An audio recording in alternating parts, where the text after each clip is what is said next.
Right. Good afternoon, everyone, and welcome to Pear Deck for Arts Education, interactive presentations, even at home. This session is part of the DPI Arts Education team's Making Lemonade series. Just a note that we will be recording this webinar and posting it to our webinar archive. You can also click on the link in the bit.ly that has been provided in the chat to follow along on the slide deck and access later if you wish. Please take a moment to notice the graphics on this page that are clickable links for you to find our Google website homepage, which contains updates of recordings from our previous webinars, a page devoted to remote learning resources, and many more resources that you can find helpful in planning and implementation for this year. You can sign up for our listserv and receive newsletters in your email and follow our Facebook page for updates as well. Those links will be shared in the chat, or actually they already have been shared in the chat for you to follow along or click on at any time. Next slide, Grant. I'd like to take a moment to introduce ourselves to you. My name is Sayward Grinley. I'm the Dance and Visual Arts Consultant for DPI. I started in this position at the end of May and have been really thrilled to join this wonderful arts education team. I transitioned personally into this role from teaching dance and dance education in the college setting. And I was also preparing a lot of future educators.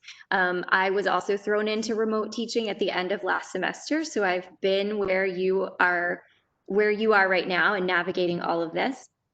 And I also attended online learning as a graduate student. So I've done learning from the remote setting as a student perspective as well. So if I can ever help you in any way, please reach out to me and let me know. I really want to try to use those experiences to help get you the resources that you need. I also want to introduce now my arts education team member, Brandon, and he's going to introduce himself to you. Hi, I hope you can hear me over the thunder and the rain in my area right now. My name is Brandon Rader. I am your K-12 music and theater arts consultant. I just started at the beginning of October after being in the classroom for 10 years. I've taught pretty much all the different music subjects, and we are thrilled to help you through or present all of these tools that weren't even available when I was teaching online. So I'm excited about today's session as well. Thank you for being here.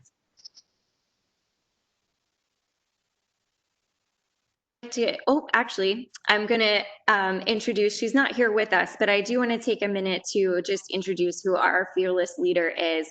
Our section chief for social studies and arts education, Dr. Lori Major Carlin. Lori is a previous theater educator and a researcher in the field. She brings a wealth of knowledge and encouragement to our team, and she firmly believes in staying solutions focused. She leads the way in that mindset for us all, and we thank her for her leadership and guidance daily. Now, I would like to introduce our guest speaker for today, instructional technology facilitator, Grant Haynes. Grant is going to tell you a little bit about himself. Hey everyone, thank you for attending the session today. Like Sayward said, I'm the instructional technology facilitator. I'm based at Cleveland Early College in Shelby, North Carolina. Just a brief history of me. This is my 12th year in education, and I believe it's my 10th year as a technology facilitator. I started off in the classroom as a math teacher. As far as my arts background, was in the band and concert orchestra in high school and in college. So have ties there. Also, in my role as the facilitator, I'm also the unofficial photographer and filmmaker for the school for anything that's put out on social media and shared out that basically kind of advertises our school. So have a soft side for the arts and always will, because it's was kind of one of my first passions growing up. So really excited to get to share what I know today with y'all. Thank you, Grant. We are very happy to have you here with us today and look forward to learning everything that you're going to share with us. Just a few housekeeping reminders. So this is on the next slide. Today's session is DPI facilitated. We do encourage your video, but it is not required. Feel free to use the chat for any questions or thoughts and ideas, but we try to stay on topic. Brandon and I, or either one, will respond to the chat, probably me today, as Brandon is also joining this call remotely as he's driving through this storm. Please let us know that if you're having any technical issues that we can try to help you with, but please remember that there is a storm coming through, and we are doing our best to navigate that as everybody's dealing with technology issues. So if for any reason we get kicked out or you get kicked out, just try to join right back in, and we'll try to make that transition as smooth as possible. We want to try to make sure that today stays solutions focused, and try to use a growth mindset that we encourage in all of our students. Please remember to stay muted so that we do not get background noise and we can hear the presentation. We do have it on closed captioning to try to help you follow along. But if for any reason you cannot hear or cannot get your sound to work, remember that we are recording today, and you can always go back and watch the recording for anything you've missed. If we notice that you may have accidentally unmuted, we might send you a gentle note to remind you to mute. If you are not getting sound, you can try to disconnect and join back in, because again, it could be how you joined the meeting, or it could be due to the storm issues that it's on your end. So continue to let us know, and we'll try to help you as best we can. All right, next slide. Take another moment just to check out these features on our WebEx program, which is our state mandated program to use for our webinars. You'll notice where you can mute, find the chat box, and change your view layout. Okay, next slide. Today, we will give you a brief overview of arts education in North Carolina and general reminders of remote learning best practices, many of which may be a review for you, but they're great reminders for all of us. We will then move on to part 3, which is the main content of the session with Grant, and finish with a closure where we will give you a link to a survey to complete for your certificate in order to get credit for today's session.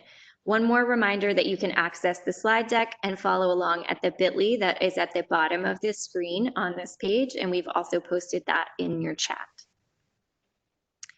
Today's webinar goals, on the next slide.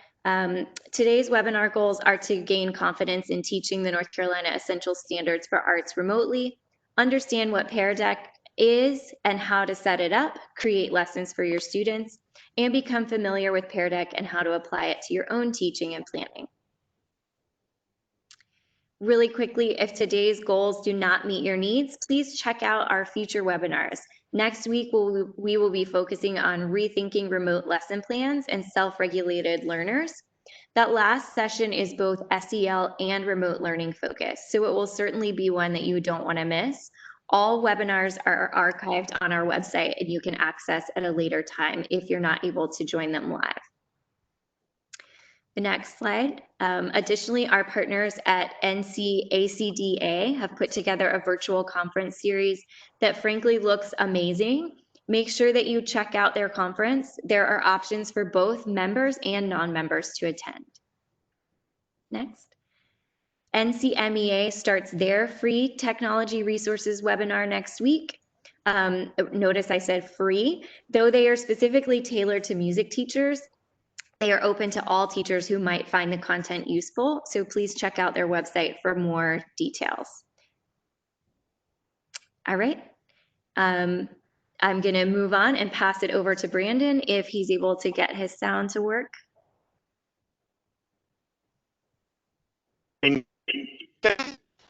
Yeah, it's a little bit jumbled, but go ahead and try, and then we'll see if I need to take over. So North Carolina Public Schools serves over 1.55 million students in 2,500 public schools across 386 public school units. So we're a pretty large school that or public school state. We have in those 2,500 public schools 7,026 teachers for areas. So it's important to know that even though we are often alone in our schools or in our subject areas, you are not alone in this. We're also happy to share the newly legislated arts high school graduation requirement. For the first time ever, every student in North Carolina will experience the arts, starting with those students entering grade 6 in 2022. In North Carolina, we teach within the Comprehensive Arts Education Framework. The themes of the CAE are independent and were found by the Comprehensive Arts Education Task Force to all be necessary. We encourage all educators for opportunities to partner with their local organizations to bring arts education, arts integration, and arts exposure to authentic experiences.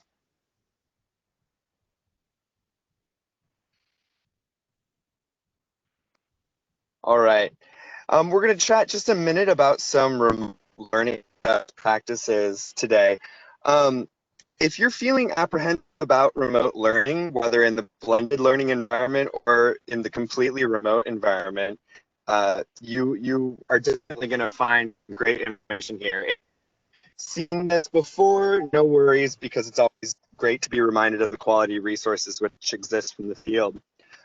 Whether this is your 13th year or your 30th, this may feel like your first all over again. However, if we can harness that excitation and energy that we had that first teaching assignment, along with the apprehension and uneasiness, while planning standards-based lessons purposefully, we can all still thrive as educators and ensure that our students come out on top from this. Next slide.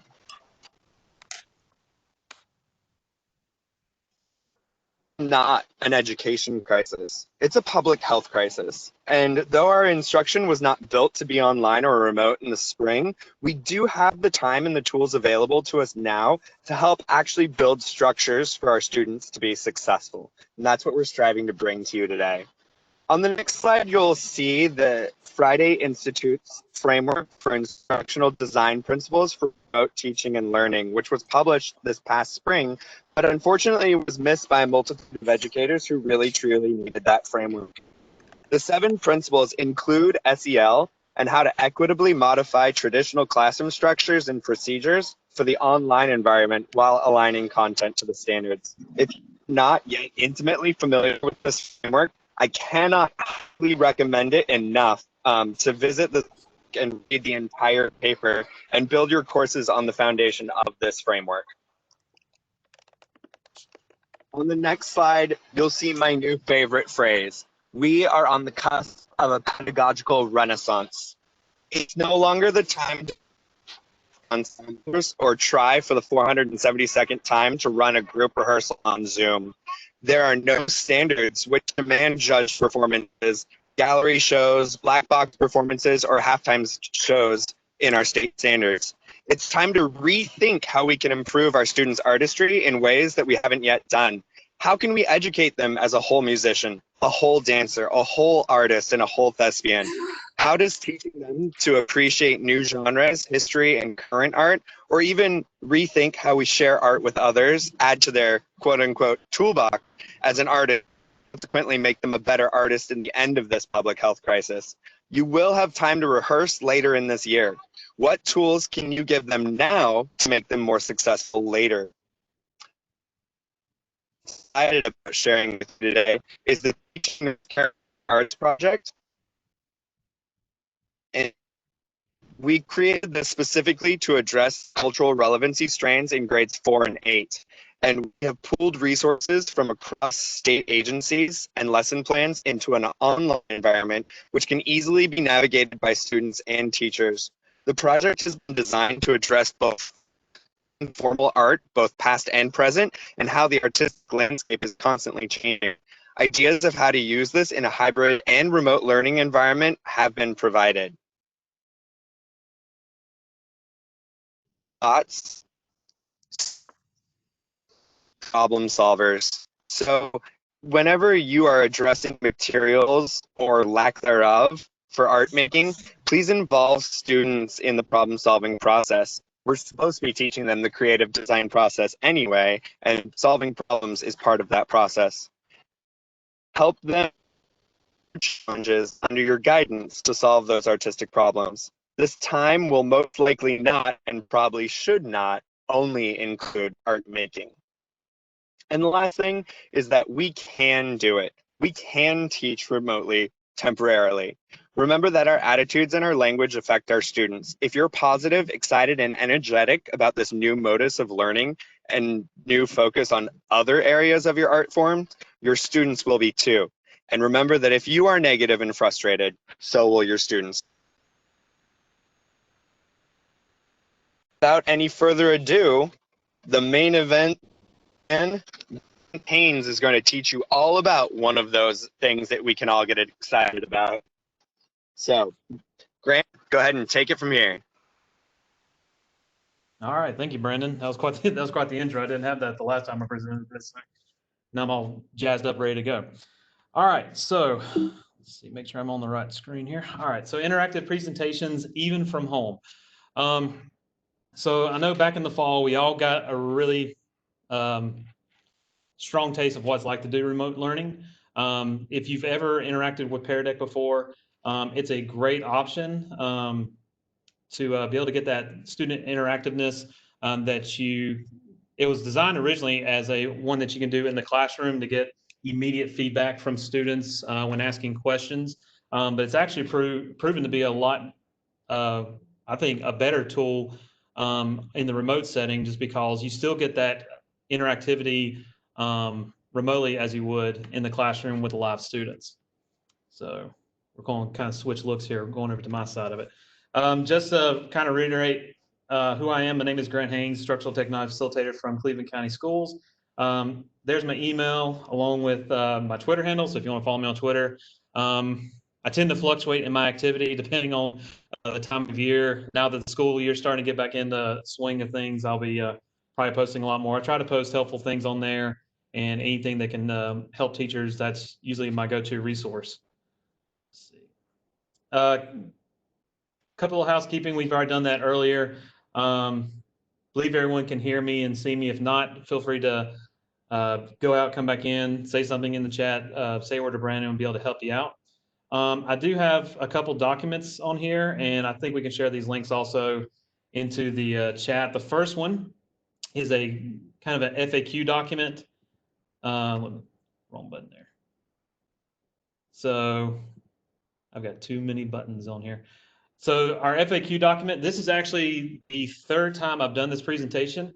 I did the first two times back in April when all this stuff was going on and everybody was just clamoring for some type of tool to use with their students. So on this document, you'll actually see questions. All the questions on the left side are questions that were typed by real teachers in my presentations. And then on the right side are the answers that I gave to them later. And so if you have any questions, feel free to reference this document, because I feel like most of them have been answered. There might be some things that were in regards to that original presentation, but if not, most of these are and have to do with the actual Pear Deck.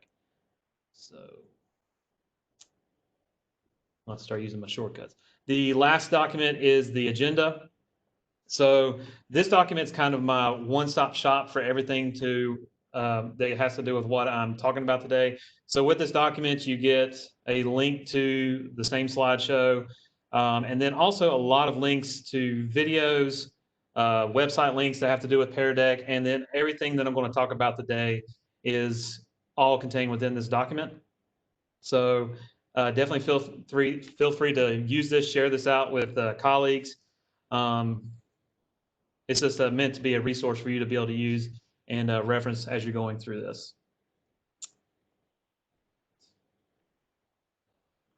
So what we're going to do, we got 4 things we're going to talk about.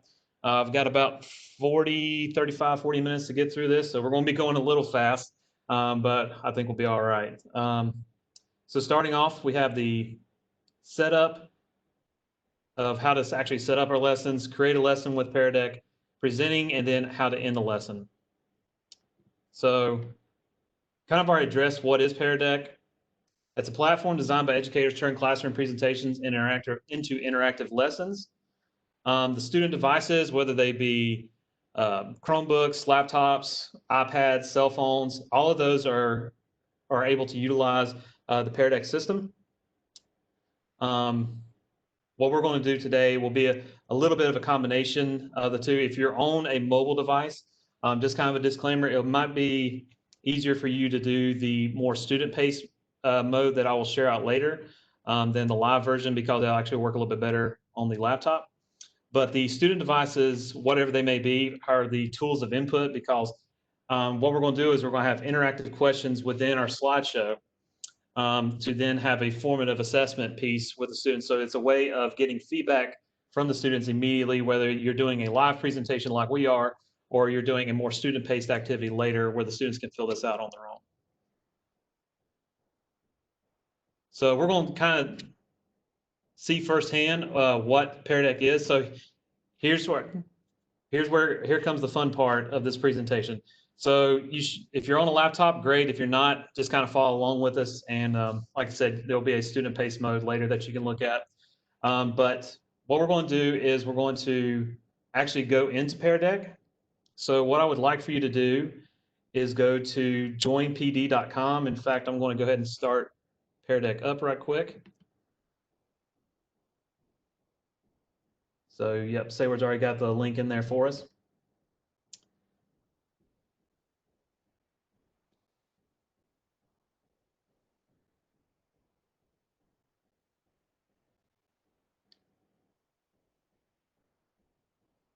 Let it load. And then we will see this code right here, FEJRV, or Fragrant Elephants Jump Red Violas. So that is our code for typing in, and I can already tell people are joining. I've got 6, 7, 8. I think I had close to 150 in the last session that I did, so this should be able to handle all of us today. If you're unable to join, that's fine. You'll still be able to kind of see what's going on. But the way we want to try and do this today, if you can on your device, have the screen. You can have the screen up with me talking, or you can leave your screen up. It'll actually be the exact same thing, because what Pear Deck originally was designed for is, as I'm going through the slideshow, you see the exact same slideshow on your device while also being able to listen to me. So here's another point with the remote learning side. Instead of having to watch your slideshow through a Zoom call, Google Meet, WebEx, whichever, they're actually going to see the presentation in full definition. It won't be like a grainy shared screen. Okay. All right. We've got 30 students. Looks like we're 31.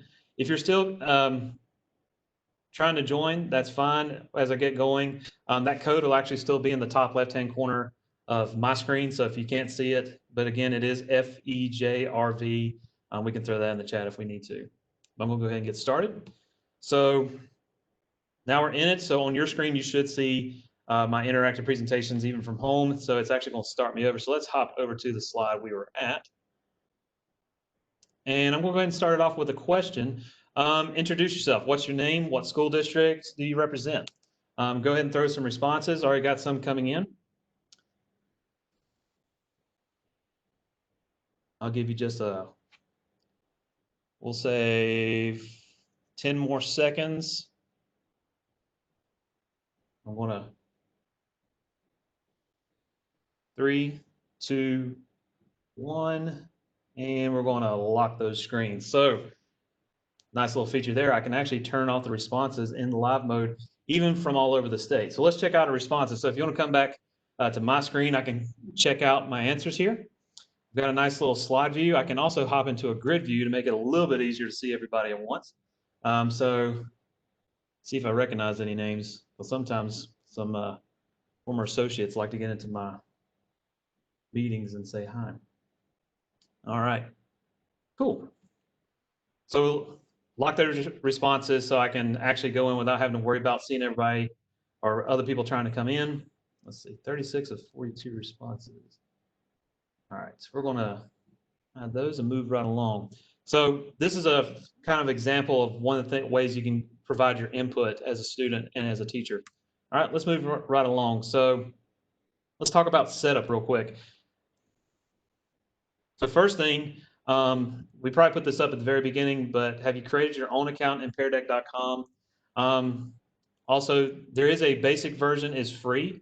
I used that one actually for several years, but one of the things when all this stuff hit, they actually offered 90-day subscriptions, And this is actually the second time I've done the 90-day subscription. It actually didn't, because mine expired, I believe, back in early June or late May, somewhere in there. And I tried it out and it actually let me restart my free subscription. So that's another 9 days or 3 months. So if you start it now, your subscription would actually last till the close to the end of October, actually. So get you at least halfway into the first semester. And if it's something that you want to pursue, definitely get with your school to see if you can get yourself an educator license for it. But also on the Pear Deck slide, the ones that of on your windows that you set up, any links that you see on here are actually clickable links. So that's another nice feature. Any links in my slideshow are clickable on the Pear Deck window. If you're on the WebEx window, you can't click on it. And then lastly, the Pear Deck add-on for Google Slides, that is a necessity for adding this because it does work. I believe it does work with PowerPoint, but I've always used it with Google Slides. It's just an add-on. If you've ever never used add-ons with Google Slides or Google Docs, definitely start looking into those because it will make your life a lot easier. Because there's things for everything from citing materials to adding photos that are royalty free. But the Pear Deck is one of my favorite ones, and so it's just an add-on. Takes any Google Slide presentation that you've ever made. Um, Old ones from 10 years ago to the most recent one, and it can make them interactive. So that's another great thing about this tool is that you don't have to just go and redesign an entire lesson. All right, so you can use anything that you made before and just throw some little extra questions in there to get that feedback from those students to make it a little bit more interactive than just a lecture, okay? So how we create a lesson. So just kind of going through real quick, I don't want to kind of bore you with all the super details because again, that agenda document really goes into that. But with that add-on, in fact, I can go back to it from my screen here. All right, so if you look back on the WebEx screen off of yours, I've already got it pulled up, move my little window out of the way. Over here on the right side, so this is the Pear Deck add-on that I turned on to start the lesson. So this is actually how I access it. There is a peardeck.com where you can go and access your previous lessons, but I do most of all the Pear Deck things I do inside of, I do all of it inside of Google Slides. But over here on the right, you go through your normal slide deck, and anywhere you want to add a question, you can just throw in a question, whether it's a text question like we just did when we introduced ourselves, multiple choice, true, false, number questions. You can even embed certain websites, a drawing tool, which is really great, and then a draggable. And I'm going to try and show you an example of all of these if I can today. Another great new feature that was added recently was also the ability to add audio. This is one that was like the #1 request for Pear Deck developers. So you can actually embed audio, and by embed, I mean you can record your own audio, which is great for anyone where you want to actually talk to them, ask them how they're doing. And then you can also, I mean, for my music people, if you wanted to add some music in there, in fact, we might see a little bit of that here in just a second. If you want to upload your own, if you have any MP3 tracks, things of that nature. I'm not sure what the limit on there is yet. I haven't really seen one, but you can actually upload your own audio. You even have a template library over here. And they break them down, if you can see that. Lesson builders, whether you're at the beginning, in the middle, or at the end of your lesson. You can even kind of do some learning development. Social emotional learning, that's a really huge thing right now. Because when these kids come back, they're going to need some type of positive reinforcement. So they already have some slides pre-made for that. And they even have some dedicated to subject areas. Fortunately, they don't have arts-based ones, so you'll have to get a little bit more creative, but I think you'll be able to handle it. Let's just take a look at some of these social emotional ones. So here's a great one. What is filling the bucket today and what is draining it? This is a drawing slide. So if I were to click on this, this will actually insert this slide into my slideshow. It's going to give me a little working icon, and then we should see it. There it is. So this is a drawing slide. You can also type on these slides as well. So I could have them draw what they're feeling or type it in. I can also edit any of these slides to be a little bit more custom to what I want. I can even change this picture out if I want to, but the reason I got this template was because I like what was on there. So you may not have to do too many changes, but that's just some of the examples that you can do. It's very simple. There's not a lot of extra that you really have to worry about. At the very bottom, there's a little how-to area where you can watch some videos on how to do it, but it's very simple. You either add questions to slides you've already made, or you can just grab templates or pre-made templates to make your questions a little bit easier, okay? And so that's going to take care of some of these parts that I've talked about. Embed audio, we already talked about that. So probably have some questions. If there are any questions, feel free to check out that FAQ and or throw them in the chat. Sayward, if you don't mind, if any major questions pop up, just let me know. Are there any questions right now before I move on? And if I'm talking like super fast, let me know, because I never realize until afterwards someone will tell me, you were talking like a million miles a minute. So I sound like a cattle auctioneer. I apologize. We are getting just a couple of questions about, the being able to come back to these documents later. So I just wanted to make sure that everybody's seeing. We will be sending all of these out to you in a follow-up email. So you'll get the agenda document from Grant and his FAQ document. So all of that we will give to you. So just follow along. We're trying to give you a lot of information in an hour and not have you be here too long. So we know it's going fast, but you remember that you can come back to these and you take as much time as you want later. Thanks. Yep. Yep. Yeah, this entire slideshow and an interactive version of the slideshow will be available at the end. So you can go through this as a student and see how it looks. And that agenda document will cover everything. So let's take a look at some example questions. All right, we're going to take a look, try and do an example of each type of question. And these are always really pretty neat. So, and I've adjusted some of them. So let's see how we do. So the first one, drag the pen on the map to where you are in North Carolina. This one was a really cool question that I asked in the last one, because the last time I did this session, it was a remote session for North Carolina, and I was actually truly amazed at the coverage of North Carolina that was represented. So take a moment. You should see a red pen on your slide, and you can drag it where you roughly are in North Carolina. If you're outside of North Carolina, I apologize. Sometimes I know they can come in. I don't know if that's happening here or not. But let's take a look. We've got 33 responses. This is going to be a cool part. So take about another 5 seconds to drag your pin where you need it. If you can't find the pin, usually mine was at the top right-hand side. It's like a little red button, and you just click on that and drag it over to where you need to be. Yeah. And as soon as you drag it, it'll log your response, and you can actually drag it as much as you want. So I'm going to go ahead and show the responses. So right here, if you look at my screen, so we can kind of see where a lot of people are. Got some in Buncombe, Gaston, Alexander, Ash, Halifax. So we actually have some pretty good coverage there. You can actually still see yourselves moving around. One of those things, if you look on my screen, I have these controls down here at the bottom. If I click lock screens, that's going to lock everybody's answer in. So then we can kind of take a look at it as a class. I can also do a little bit more exploded view, so I can see, with a lot of students in here, it's kind of hard to tell, so I can see all your individual ones. But this question is really good for overlay, because then I can overlay all your answers onto just one slide. All right.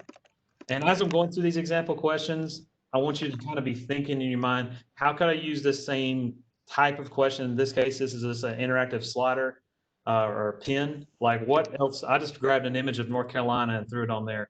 What other things could you use this to identify just dropping a pin? Okay, just kind of keep that in the back of your mind as we go through this. All right, so a fairly good representation of the state. Got all three areas.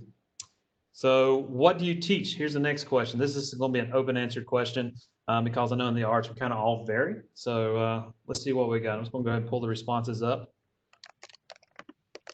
Oh, we do have a math teacher in here.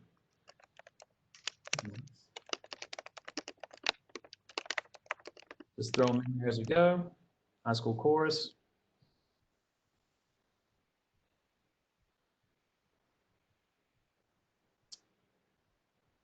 I was in marching band for 8 years, 4 in high school and then 4 at Appalachian State University, playing the tuba.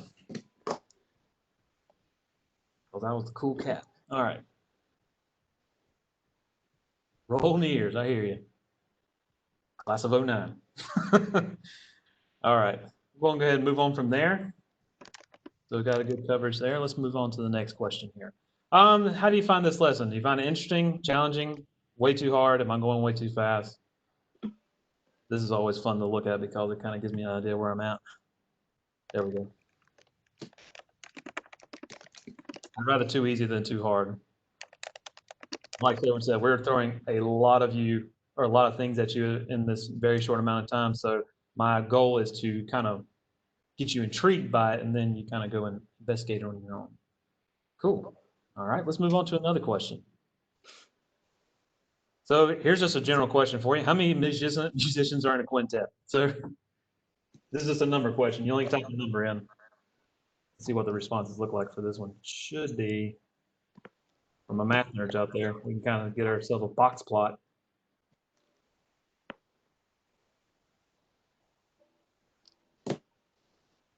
Look at a grid view. There we go. Yeah, 5 is the answer. That was a super easy one. I believe in the next one. All right, so here's just one. I wanted this to be in an embed, the embed a website, but sometimes not all websites are embedded. Oh, somebody said it was kind of hard to follow. Right now, just stay on your Pear Deck screen. I'll call your attention back to the WebEx. But right now, just hang out on your Pear Deck, and then if I want to get your responses, I'll direct your attention back up to me. But on this one, this is just an interactive page. So if you click Starry Night there on the right, it should take you to Google Arts and Culture's page for the MoMA. So you can take a look at some of their exhibits there. This is just an example of ways of sharing things out with students. And also, if you're not familiar with Google Arts and Culture, highly recommend. That is a super great resource for anything involved in arts, history. They have a lot of interactive museum, but you can do virtual museum walks, art galleries. On the Starry Night, I would always use an example. When you go into it, you can like zoom in and see the individual brushstrokes on that particular resource. So that's Google Arts and Culture. Definitely recommend. We're going to keep moving forward. All right, so this one's brand new, just this presentation. This is an example of the audio being included. So little trivia question for you. Who wrote this piece of music? In the bottom right-hand corner, you should see a headphone icon. If you click on it, you should be able to then hear a piece of music.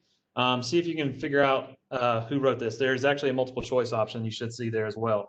So bottom right-hand corner of your screen, little headphone icon, click on that, you should be able to play.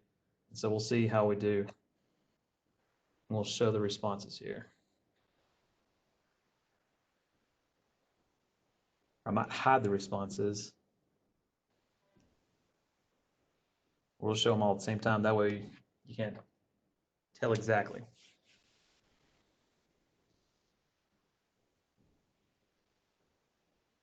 I tried to cater this to some of the arts. So the original presentation was lots of math, English, and history questions, but I want it to be inclusive.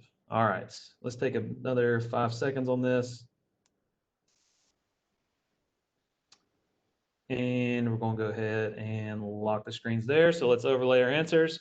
And 20 of you got it right. It is Vivaldi. I believe that is Autumn. So great thing about classical music, most of it's in the public domain, so it's easy to download. And so since you can download it, you can upload it into the presentation. So the nice thing about this, you were able to listen to it on your own. You didn't have to worry about, 20 other kids listening to it at the same time and trying to figure out what it is, or does everybody have headphones? They're all at home. They have their own speakers, their own headphones in their own private environment, and they can listen to whatever it is, whether it be your voice, someone else's recording of any kind. So this is one of the new great features that I really like. Hey Grant, there's quite a few people that were having trouble hearing that. I don't know if there's a way for you to go back. We're able to figure out how to get this down to work there. Okay, there's a variety of reasons why I could or could not. So one thing to point out is don't click on the icon that I have on the slide. It's in the bottom right-hand corner underneath where you're supposed to answer the question. Make sure you click on that, and then you should get a play button option. If you do not see that, I don't know quite off the top of my head. I'm happy to go and research it later, just try and figure out what it was. Could be among a variety of things from having your sound muted or allowing it to play. So Okay. Yeah, so maybe uh, after this session, you're going to put it in student mode, right? So they can go back and try things again if they weren't able to get it to work during the actual session. And Yeah. then if they have specific questions that they're still not able to get something to work, they can reach out to you by email Yeah. or in, Yeah. or in that FAQ document.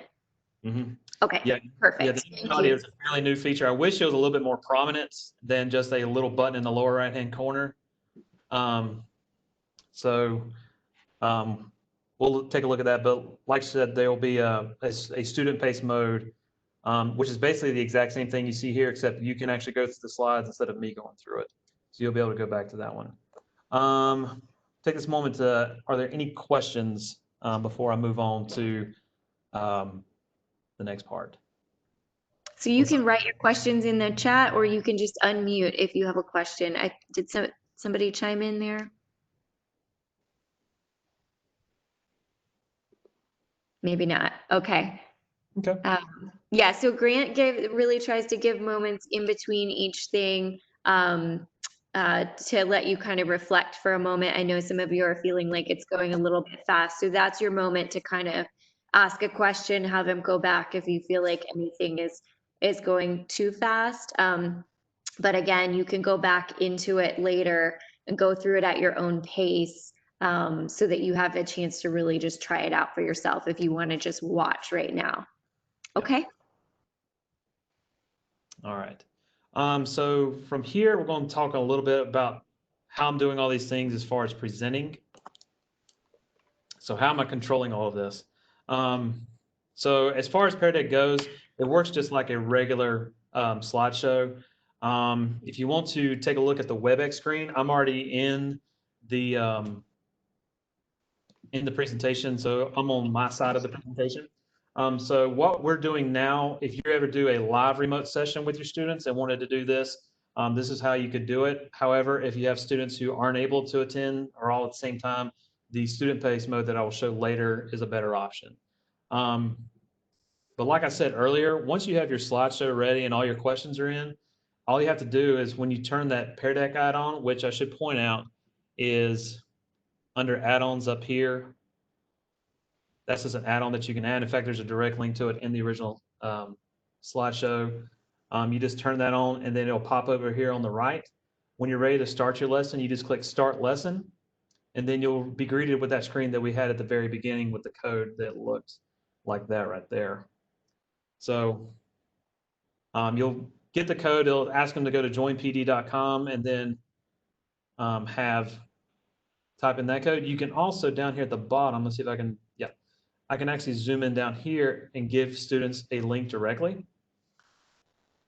So I can copy this. This is also the exact same way I would do the student pace mode. I can copy the link, put that into Canvas, Google Classroom, Moodle, whatever that your school is using. And then you can, that link is how they would access it. So we'll continue right along.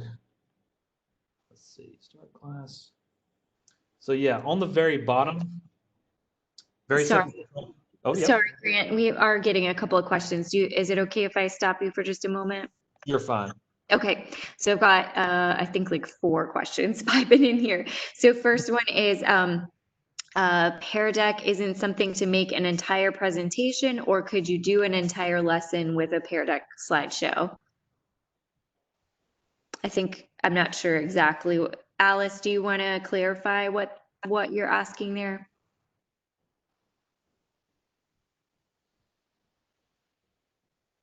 I would say what I'm hearing is the answer is yes. You can, are you asking if you can create it all within Pear Deck or? I think that's what she's asking. Yeah, if your entire lesson could be made within Pear Deck. If you're talking, it refers to going to peardeck.com, it actually will redirect you back to Google Slides. What I can do is I can have this Pear Deck slider or the Pear Deck menu open over here on the right while I'm going through my Pear Deck slides. So if I'm like, oh, I want to put a question there, I can just grab a number website or whichever one of these 6 options are over here. Or if I'm like, oh, I want to add some audio into this slide, I can just click that there. You can do that from a brand new slideshow, or if you have an old slideshow that you like to use every year, but you want to make it a little bit more interactive, same thing. Just open up that slideshow, open up Pear Deck, and just kind of go through and be like, where are places where I can ask questions, or there are already questions in there that I can actually provide an area for them to respond. So then I have an area to a way to look at it. Great. The next question was, if you are in Pear Deck as an educator, when the student interacts, would I be able to access which student, say, got the answer wrong? Or so could I do one-on-one or small groups within this? The way this one is done, it's mostly whole class. Just whole class general answers. Yeah, but Okay. I believe, let me double check something real quick. I don't think you can see this window that I'm looking at. But there actually is a teacher dashboard that you can turn on. This is part of one of the premium options. Let me look at one thing real quick, see if I'm thinking one thing, but I might be wrong. So let me look real quick. And it's going to probably go through the slideshows real quick, but.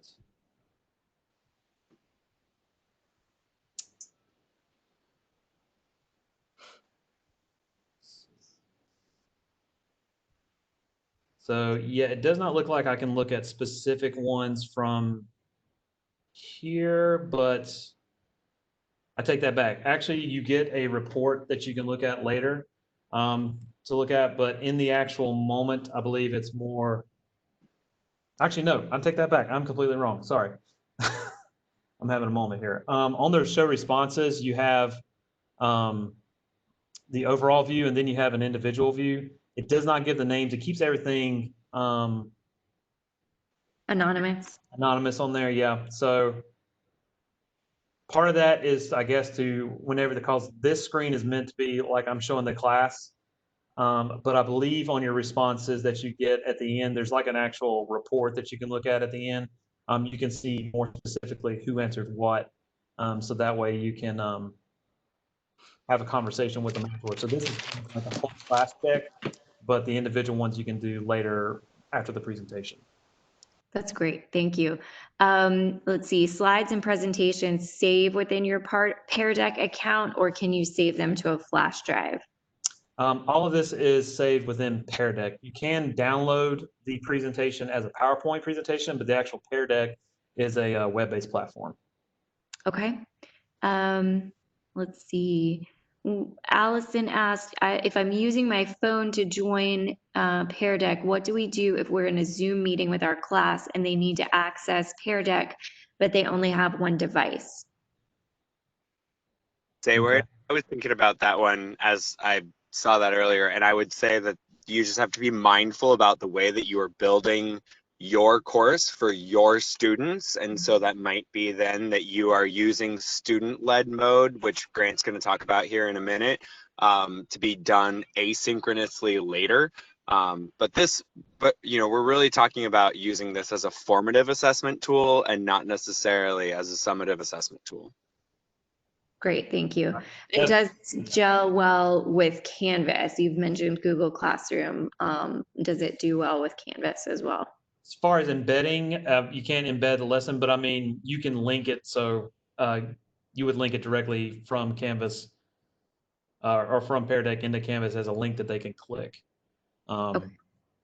So you can do it that way. So you can't embed, but you can still link to it just fine. Okay. And then, sorry, we're getting a lot of questions, so I just want to make sure these answered.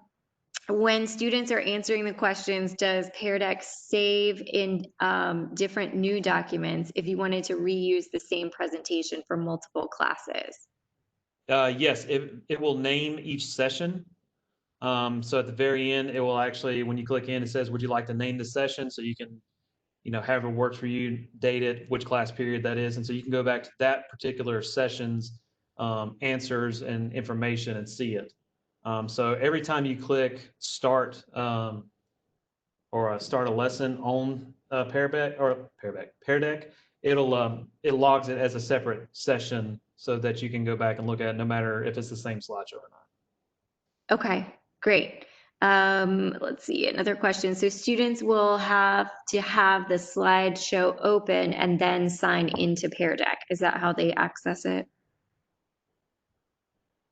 No, they only have to really, there's only two ways they really need to do it. One is either go to joinpd.com and type in um, the code that's given to you if you're doing a live session. If it's just the link, or if it's a student-based session, you would, as a teacher, would start the session, the student-based session, and I'll show that here in just a second. And then you will provide that link for students to access, and then they can access that link anytime on any device. Great. Okay, two more really quick ones. Can teachers be co-teacher presenters? Could you have two people on there together co-presenting? Or does it have to be one lead? I think it's based off the account. And so I don't think you can have two teachers controlling the same presentation remotely. I think you'd have to be just coming from one computer. Okay. And then, interesting question. What can a teacher do if a student is typing inappropriate things? Is there a way to know who that is or to shut them out? That's a real good one. I haven't heard that one yet. There is a way to kick students out of the session from the teacher dashboard. Let me look real quick.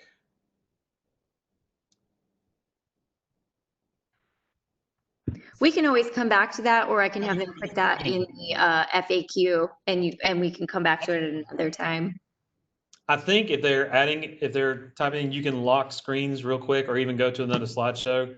But the other thing is, you actually, on the teacher dashboard, I do know this, the teacher dashboard will let you see the answers coming in before you even show it to the students. So what I've been doing is just the showing responses button. And so it'll, that's just for something for showing the entire class. So probably what I would do is I would lock the screens, then show the answers, so that way they're not broadcasting whatever they're typing to the entire class. So you see it first, and you can deal with it. All right. See it. Great. Right. Awesome. Okay. I'll finish at the end with anything else that comes in. So go ahead and let you finish now. All right. So real quick, you can also, I was turning the locking your screens. You can also set a timer. If you do a long click on the lock screens, there actually is an option for a 30-second, 1 minute, and 3-minute timer. So I was, it's kind of saying you got 5 seconds. You can actually set it up to where you won't, I don't think you can do it, set it up beforehand, but when you're on the question, you can actually set it to where they have a minute to answer. So that way you're not taking forever just to answer the questions. And then once the time is up, it automatically locks their screens. All right. Next, actually, whenever you're in, this is actually a really great feature. At any time, even when I haven't made a question ahead of time, I can add a question. So if you're looking on the WebEx screen, where you see my mouse and everything, I can click on New Prompt at the very bottom, and then I can throw in a question that uses the templates. I can choose a prompt. And so like, type a number, write a response, agree or disagree, true or false, what do you choose? And then you can also just add drawing, text, or even number slides to what's already on the screen itself at any time without having to worry about, oh, I forgot to add a slide here. You can actually do it on the fly without having to pre-plan. And then also, so here's what I was talking about with student pace mode. You can start a lesson with student pace mode, or you can do it as a live presentation like we're doing. And then, all right, from here on out, this is going to be student paced.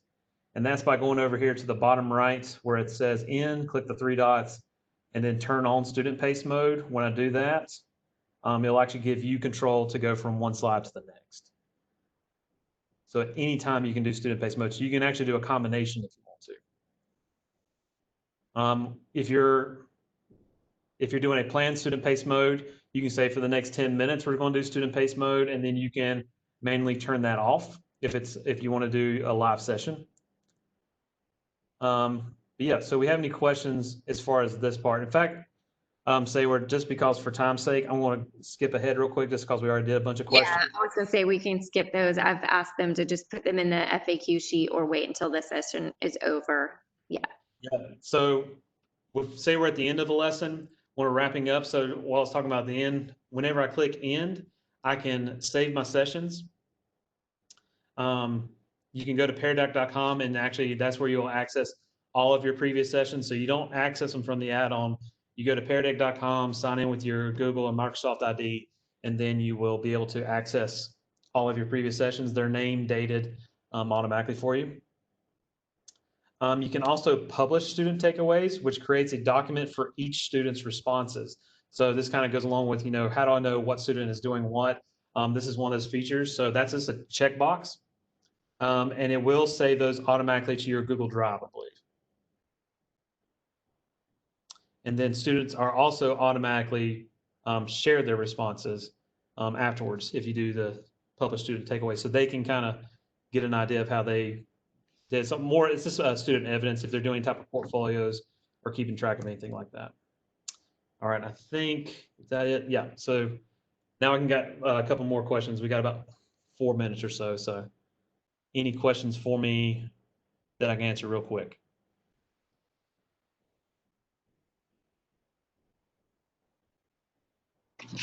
Can I ask a question just by talking? Because it's hard to type it out.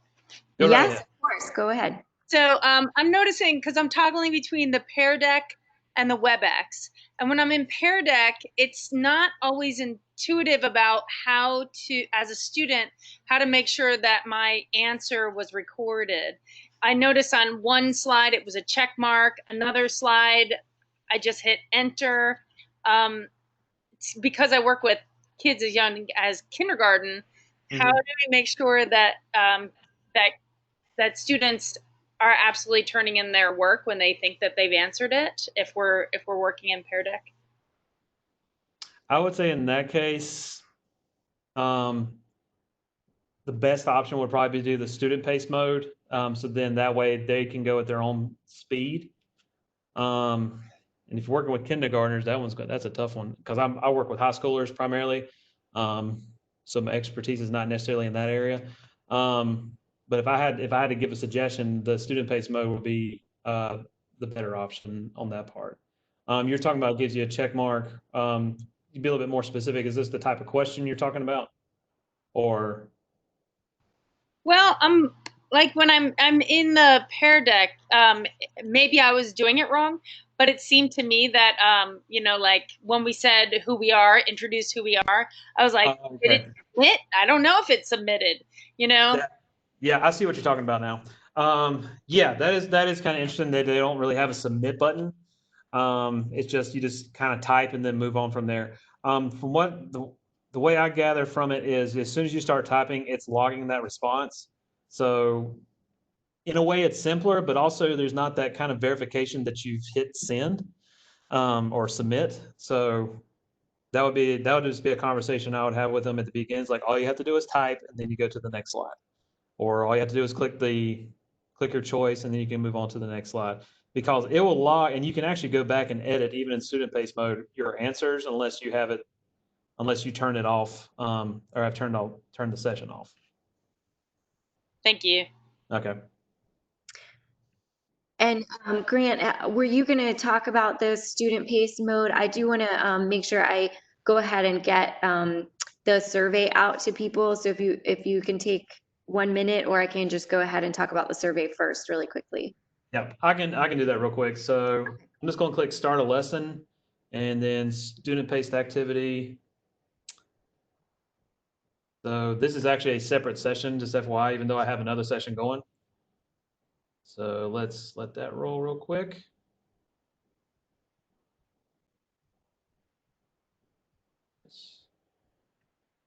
All right, so I'm gonna copy this link, and then I'm gonna hop into the chat real quick. So I'm gonna actually paste the link to this.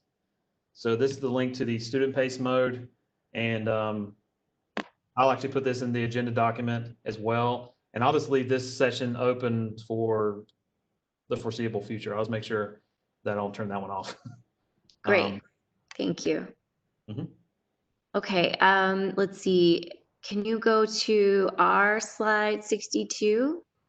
Yes, let me.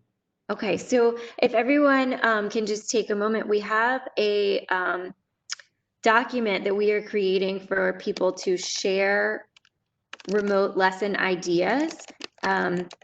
So if you want to put anything in there to share with others, you can do that here.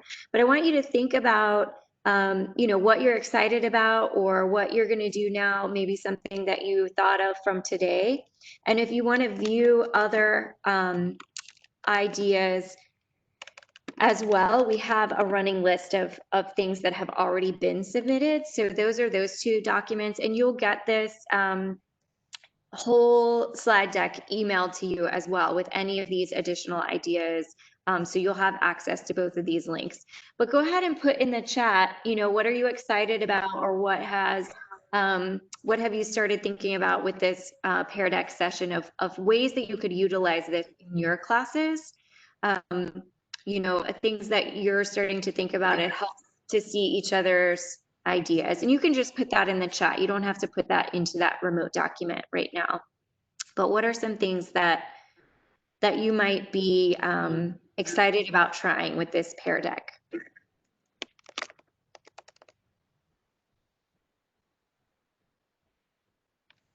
Awesome. I see including into interactive notebooks and using it as exit tickets. Excellent. Remote learning or in person. This would be a great tool for flipping my classroom, which I do to teach digital art. Looks like an awesome way to do interactive lessons, more engaging for my students. SEL, awesome. We love seeing that. Add some slides to previous presentations and have immediate information. So cool for engaging presentations that are interactive, and students don't have to be afraid to respond. Great tool for visual arts classroom. Excellent. Use it to connect with students in person, but also for remote learning. Respond to short video clips, conversations about art and intros to each other at the beginning of school. Excellent. Lots of really great ideas there. If you move on to the next slide, you will see that is where you're going to find your link to your survey that I'm going to put in the chat right here. If you fill out this survey, then that's going to get you your certificate that you can take to your principals for getting to credit for today's session. We appreciate your thoughts in the survey. They help us with planning additional professional development. We do have quite a bit left on our Making Lemonade series, so we hope to see you at some future presentations. And if you move on to the very last slide there, or the next slide there, Grant, this is our contact information if you have any additional questions. Oh, sorry, the thank you slide. Yep. So you can email any of us. We're going to stay on for just a few moments, but I know that many of you have to go, and this is wrapping up our 1 hour moment. So go ahead and head out if you need to, but if you want to stay on and ask Grant any additional questions or us about just anything else that we have coming up, we're happy to do that. So again, thank you so much for joining us, and thank you, Grant, for being here. We really appreciate your expertise on this. Hope you Absolutely. have a great weekend. I can hang out for probably about 5 more minutes, and then I actually have to go myself. Okay, perfect.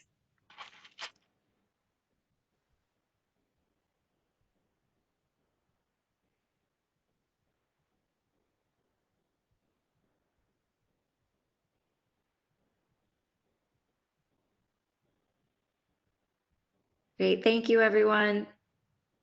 We'll hang out another minute or so if you have any other questions in the chat, or you can unmute, but we really thank you for being here today.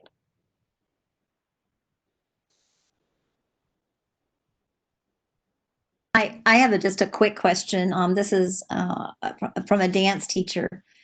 Yes, I'm seeing a lot of this with sort of like content stuff, but I'm really not seeing this as a way to dance back and forth or something like that. So I'm wondering if you've had any experience with performance arts using this beyond, I don't know, I just wondered. Was that to me or Sayward? To Grant or Sayward, either. Yeah, Grant, have you seen anyone using this in more of like the dance or theater background settings? Not specifically.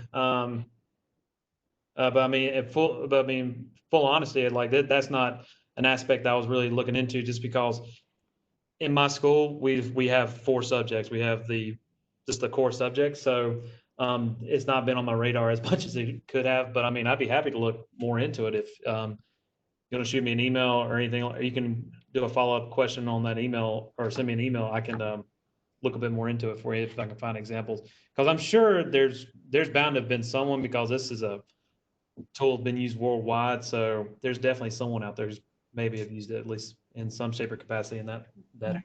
Yeah, and this is Melinda, right? Yes.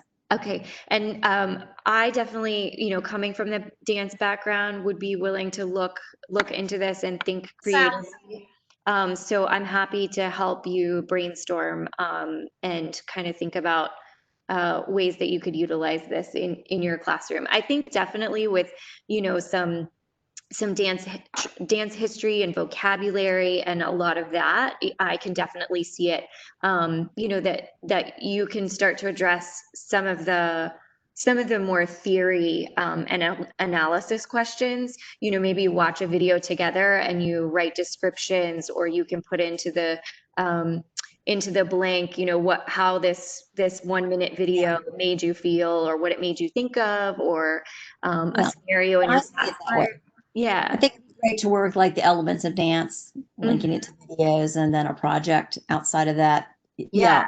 Sure. Yeah. But I'm happy to brainstorm with you further if you want to send me an email, for All sure. right. Yeah. Bye-bye. Yeah.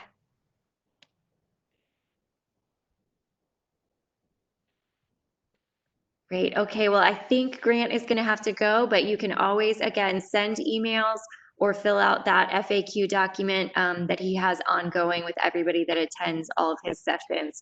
So thank you again, everyone. I'm going to end today's session and stop the recording now. Thank you, everyone. Thank you, Grant.